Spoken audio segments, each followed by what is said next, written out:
రైతులకు సంబంధించి ఏపీ ప్రభుత్వం కీలక నిర్ణయం తీసుకుందని తెలుస్తోంది. దాంతో చాలా మంది రైతులకు ఊరట లభించనుంది. అయితే ఆంధ్రప్రదేశ్ ప్రభుత్వం ఏ నిర్ణయం తీసుకుందో ఇప్పుడు తెలుసుకుందాం. గతంలో టీడీపీ అధికారంలో ఉన్న సమయంలో పంటల బీమాకు సంబంధించి అనుసరించిన విధానం అందరికీ తెలిసిందే. ప్రస్తుతం ఇదే విధానాన్ని ఏపీ ప్రభుత్వం అనుసరించబోతుందని సమాచారం.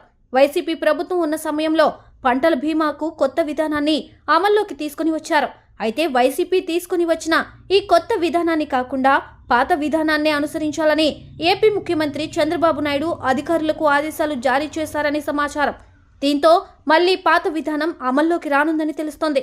చంద్రబాబు నాయుడు పాత విధానానికి సంబంధించి వ్యవసాయ శాఖ అధికారులకు పలు సూచనలు చేశారు. వైసీపీ ఉన్న సమయంలో ఈ క్రాప్ ద్వారా పంటలను నమోదు చేసి పంటల బీమా ప్రీమియంను ప్రభుత్వమే చెల్లించేది. ఈ విషయం గురించి గతంలో టీడీపీ తప్పులు జరిగాయని, సాంకేతిక కారణాలతో చాలా మంది రైతులకు బీమా అందలేదని ఆరోపించింది. అందుకే మళ్లీ పాత విధానాన్ని అమల్లోకి తీసుకొచ్చేందుకు ప్రయత్నాలు మొదలుపెట్టింది ప్రభుత్వం. ఇదిలా ఉంటే గతంలో TDP zero budget natural farming విధానాన్ని తీసుకుని వచ్చిన సంగతి అందరికీ తెలిసిందే.